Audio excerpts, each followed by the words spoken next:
Hello, and thank you very much for inviting me here. I feel a bit like an interloper, just gate crashing the end of your conference, turning up for the last day.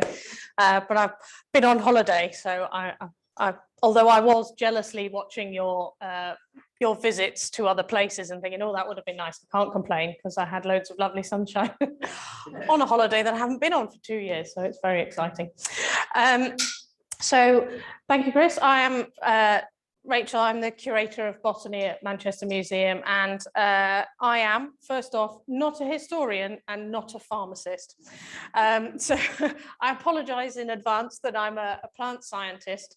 So I did my PhD in seed germination. I worked at the Millennium Seed Bank project down near Haywards Heath, and I now work looking after the collections at Manchester Museum.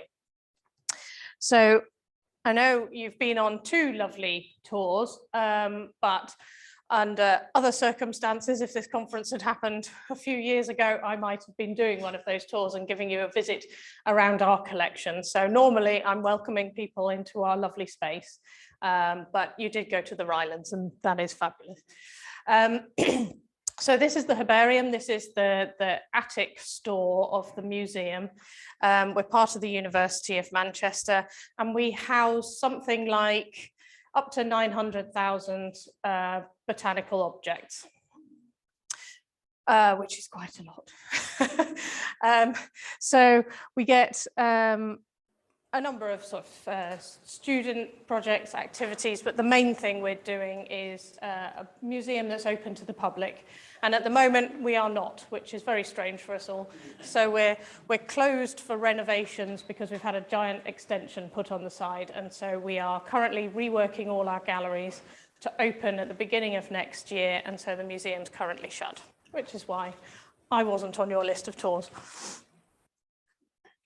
So the museum started really with a natural history cabinet from a man called John Lee Phillips. And there was a society that formed after his death, the Preservation of Natural History, and they bought this cabinet to start a small museum for their society, and it was very much a kind of members only space to come and admire the objects that they had. Apparently he had quite an excellent world-renowned collection of birds. So this was on Peter Street in the centre of Manchester. And much like many of these societies, they began to get into financial difficulties because they weren't attracting the levels of membership really to get enough people coming through the doors.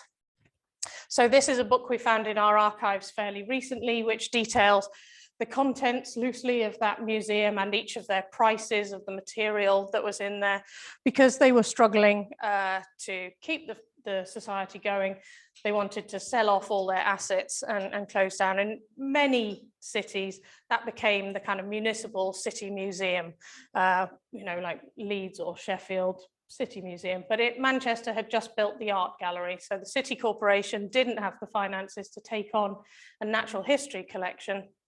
And so it came to the University of Manchester, or as it was at the time then, Owens College, so as the Institute of Learning rather than the sort of civic museum. But with that in mind, from the outset, although this collection was going to a university, they really wanted to have it as a museum that was open to the public. So this is a letter that is notifying people that they're trying to raise funds to build a museum to house this collection that the university has just taken receipt of. So it has here, as soon as circumstances would permit, suitable buildings should be erected for the proper exhibition, and the public should be admitted free of charge and under fitting regulations. So this is to build what we now know as the 1885 part of the museum, of which the attic is the space that the herbarium sits in. So it was specifically built as a natural history museum by the same architect who built Manchester Town Hall, Strangeways Prison, and the Natural History Museum. Exactly, Waterhouse. And so then as the museum, in fact, there it is, as the museum got extra bits of collection, so It sort of gained a bit of kudos, I think, by being associated with an academic institution. People started making larger donations towards the museum. And so this isn't how it looks today because we've got extensions that come out in this direction, but they were also done by Waterhouse's son and Waterhouse's grandson. So it has something of a sort of a facade that looks like it was deliberate and planned at the time. But at this point in 1885, that's just the natural history. This is my desk. This is where the Materia Medica collection is. I've got the free run of the University Tower, and then this is the herbarium on the top floor through here.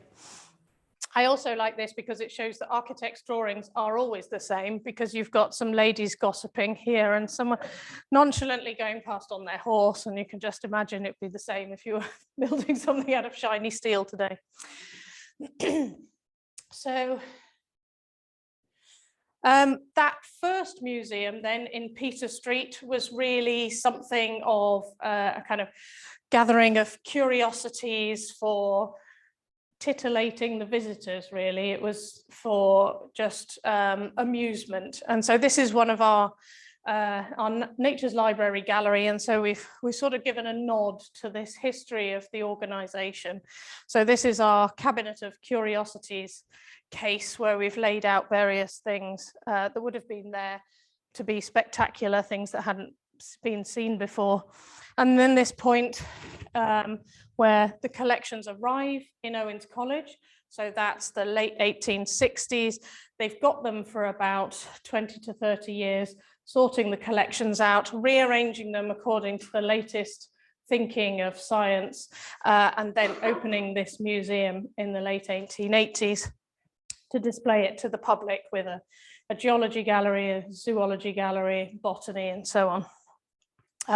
So this here, sadly, the photograph, this is the case doors. That there is relevant, but it's hidden behind the photo. So this shows, this is a display which has the oldest accession we could find to each of our collections and the most recent accession at the point when we installed this case. And you can see that the A register worked really nice for animals, the B register worked really nicely for entering birds, and then beyond that it goes wrong because we've got C for reptiles and D for amphibians. And so by the time we reach botany, we're on K for no fathomable reason whatsoever. So they had the various sort of reasons for opening the university's museum. A lot of it because the Owens College felt it should have that sort of authority, along with Oxford and Cambridge, that a museum was definitely the kind of institution that a university that was going places needed. And so it was going to be doing not just supporting the students, but all of the kind of civic things that the General Museum would be doing too. So here we have the list of botany talks for 1901, and they're all about economic botany and the uses of plants, rather than more about botany as how you would recognize plants and so on. So this is where we get to lots of pictures, because this is when I show you lots of things that I would have out on tables. So we have, as I say, about 900,000 objects, and it covers the whole range of botany as the Victorians understood it at the time. So that includes all the fungi, as well as all the different kinds of flowering plants, ferns, mosses, and so on. We have material which is boxed and 3D, lots of illustrations, lantern slides. There was quite an active microscopical society in the city, so we have about 15,000 microscope slides.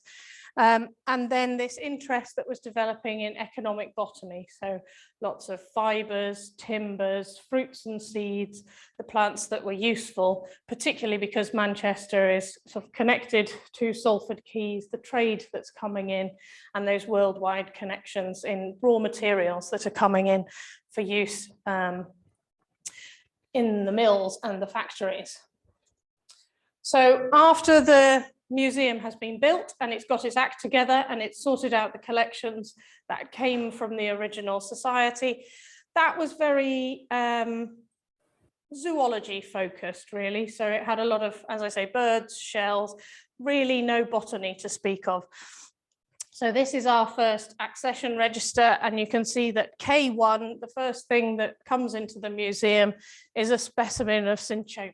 And so the first 10, in fact, objects to come into the museum are all cinchona barks, of which I think we've got these ones, and the labels have probably fallen off number 1 and 2 because we can't distinguish them from any other bit of bark that's lurking there. However, it's fair to say that the majority of the collection is very flat, very pressed, and well on its way to being quite brown. So we've got something like 750,000 herbarium sheets of our flat pressed plants. And these days, our main users really are artists coming in for inspiration. But obviously at the time, it was really for people who were exploring the plants of the world and trying to understand and categorize the plants that were out there. So I'm going to give you a quick whiz through our major donors, because that's relevant to the whole story, and then move on slightly more to the pharmaceutical end. So I'm doing my donations in reverse order because this is least pharmaceutically relevant. It's Charles Bailey. He donates his collection in 1917. He went to an evening class from botany in Owens College, which inspired him to get into the subject and start collecting. And as well as microscopy, he was particularly interested in the plants of UK and Europe and whether they changed across their range, whether they looked different, and then plants which came in. So these are some of his early collections. This is 2 years after he's been to his evening class and he's learning to identify plants. Plants which come in accidentally on goods that are coming into the various ports around the northwest. So he's got, these are specimens of evening primroses that he has found newly growing around St. Anne's, that he thinks have come in on bales of cotton and bales of wool and have started to call the UK their home. So he's interested in these plants that are kind of naturalizing in the UK and becoming wild, growing around the northwest of England. So yes, the sand hills I like as a word instead of sand dunes. So then in 1911, we get this collection. This is from Leo Grindon. So he is an author and someone who gives tutorials in botany. And so his collection is very different in feel because it's like a giant scrapbook. So he's not interested in wild plants. He's only interested in those that are cultivated. He says he wants a plant that's capable of being the best that it can be from a garden, rather than, as he calls it, a dismal, uninviting mummy from the native land. So he wants something that's a perfect specimen.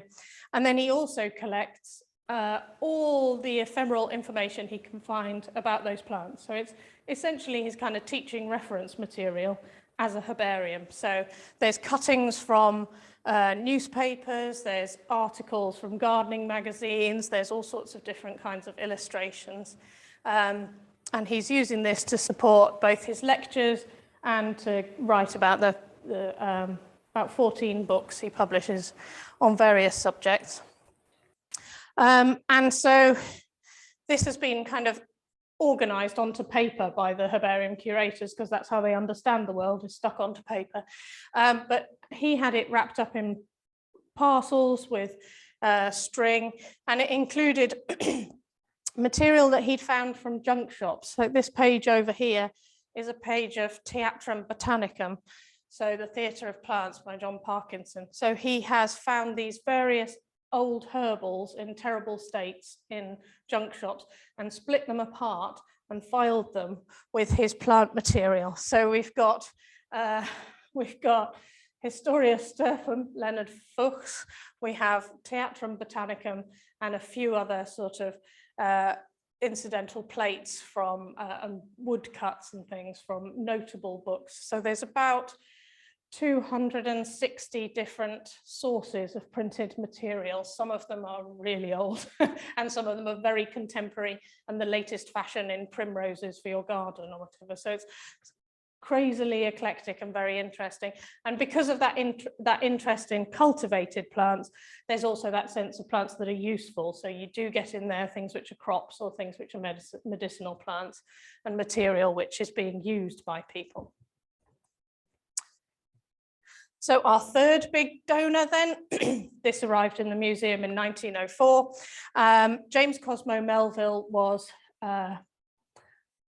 well, he was the grandson of the last secretary of the East India Company, and he married into the Dewhurst family of Manchester. So that was a really big cotton firm. So he is both wealthy and highly connected.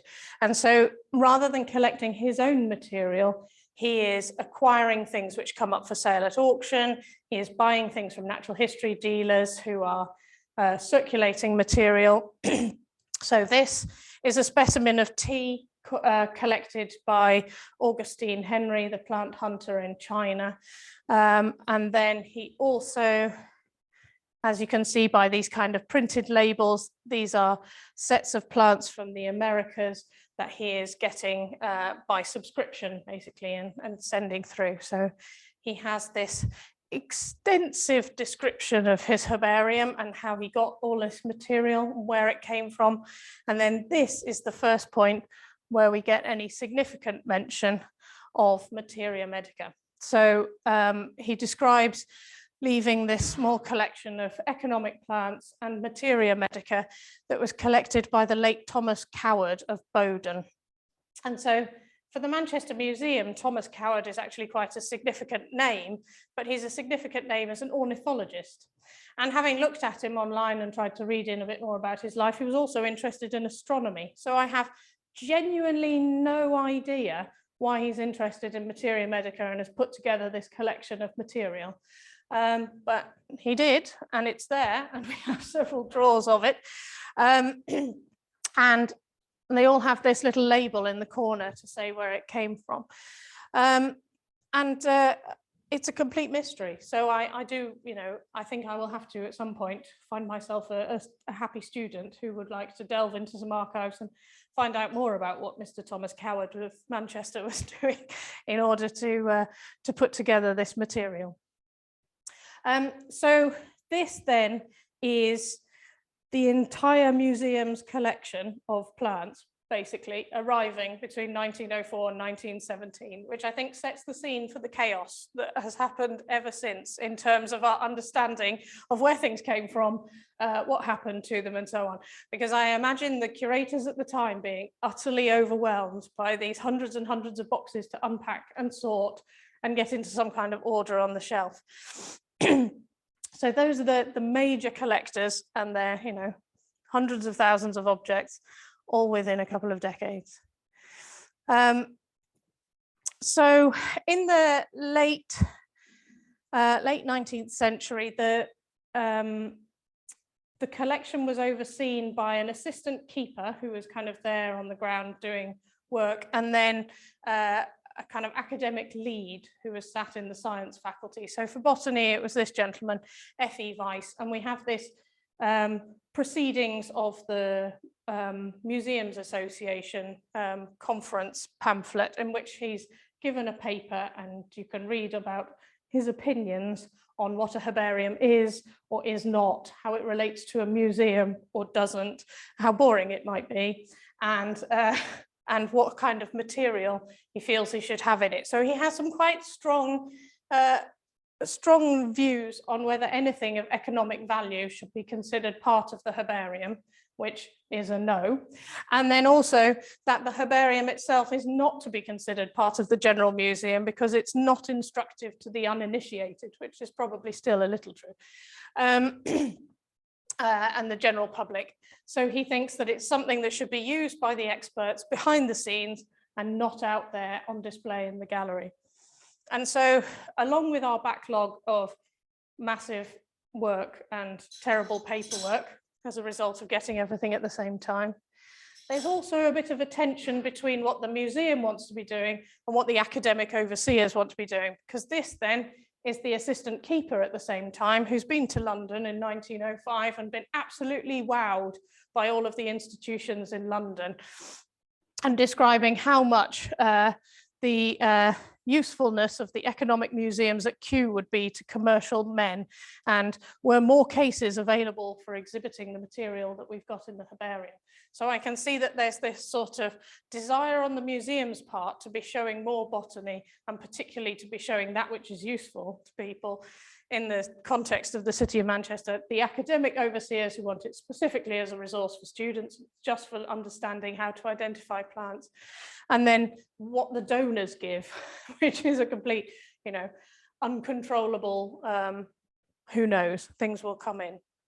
So I think on the whole, the museum won this argument rather than the academic overseer, because we do have many drawers that are just labeled drugs, full of material, and often it's come in as sets of things. So you can see all these blue labeled envelopes of Joseph Flax and Sons or John Ronaldson, and then random little individual boxes that people have just brought one thing to donate into the museum. So we've got multiple drawers like this full of assorted smaller gifts of medicinal plants.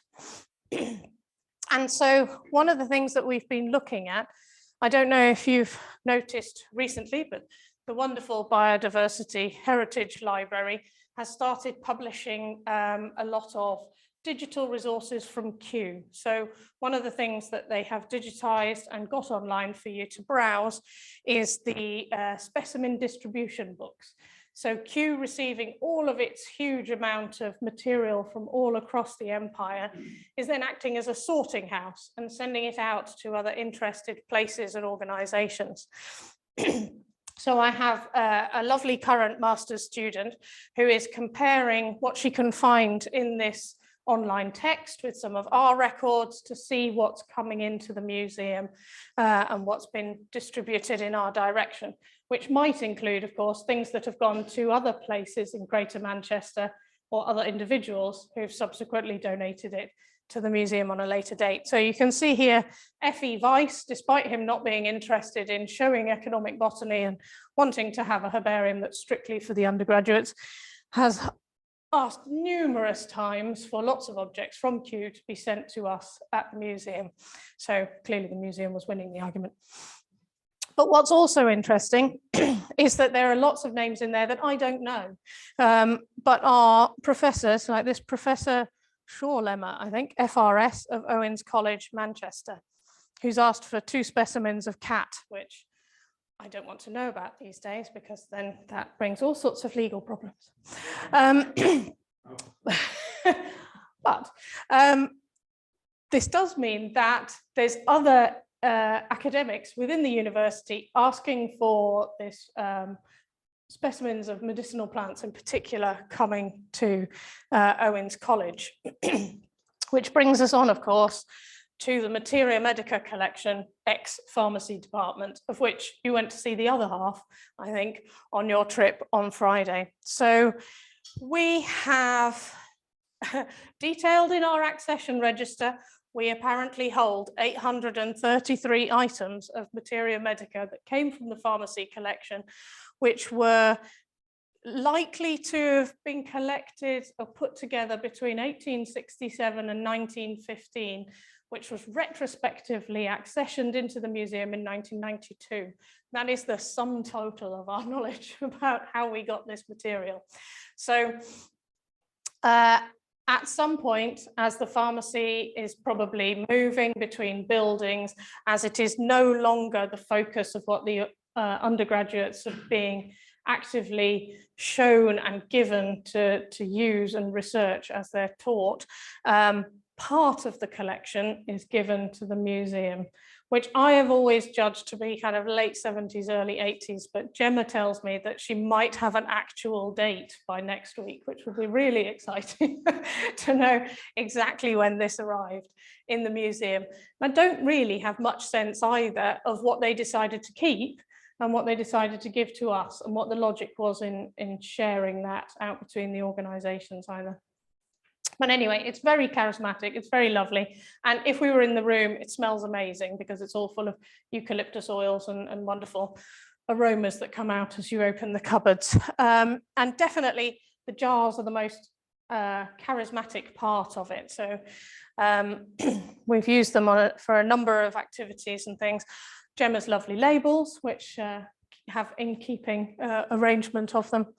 And in the way that the museum does, we incorporate like material. So if we had, say, the plants of the UK from a particular individual, we would add into that another donation of plants from the UK from a different, so that we had the plants of the UK. And so similarly, some tidy-minded curator in the past has thought, jars plus jars.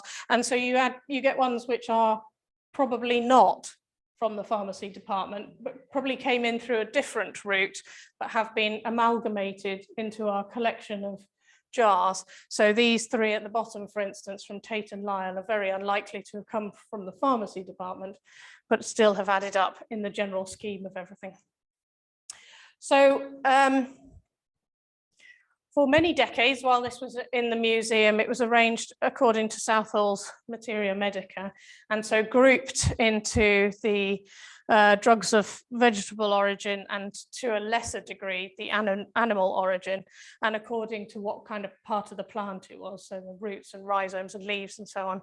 But for us to find this material to use for people, that was quite difficult given the way it's arranged. And so we had a complete overhaul to arrange it according to a taxonomic series, so that we could pull out, if we had, say, a particular kind of plant for which we had leaves and roots and flowers, we could take them all and show them and use them for events. And so since that time, thank you, Gemma, it has become a very, very much utilized collection for events and experiences in the museum. And this one, of course, was basically the last thing we did in the herbarium before COVID, which was the community curators event, where Gemma and a number of other Chisholm students had a sort of a training session, I suppose, in how to recognize different characteristics of the glass jars and how that might help you date them. And then had members of the public come in and look at our jars and feel for the particular little ridges and bumps and knobbles to be able to say something about the various eras that all of these glass jars were produced in. So that is exciting data that we need to add into our collections to know a bit more about it. And it seems as well that the museum early years was less excited about jars, because a lot of the material that we have in jars we also have in boxes with these labels that are very sort of standard for the early museum. So in order to put them on display, they've presumably taken a bit out of the jars, reboxed it to put it on display. So we have less used than the jars, because they're not as charismatic, is the boxed material. And then beyond that, beyond the big series of many apothecary jars, is the incidental other things that live alongside it. So these are absolutely beautiful, of which we have very little information again, which are slightly larger than a sort of large boiling tube, I suppose, with a cork base. Again, all cinchona bark of various different species. We have large botanical specimens of Materia Medica, so particularly kind of big sort of plaited up swirls of things like smilax roots and so on. So large objects that no one has ever really looked at in any great detail. And then we seem to have a lot of assorted bottles and boxes that were presumably for spares for refilling those jars where they were in the original Materia Medica display within the pharmacy department. And along with that, which is why I think we must have got this post 1970, is that this is from a pharmacy student who has presumably had to do this as part of their assessment, and this is a materia medica all boxed together with the specific labels and a list of contents dating from June 1970. So given that this came with us to the museum, I think that's probably the point at which the School of Pharmacy have decided that this is taking up too much space and no longer required for teaching the undergraduates, and is now a museum object. And it really is similar, really, in a sense, to the whole of the botany collection, in that they had the sort of plant sciences was moving away from wanting to identify plants and thinking more about how they worked and within a cell and so on. And so it's you've got a lot of things which just arrive in the museum with very little information, because as a whole, the university isn't using them anymore.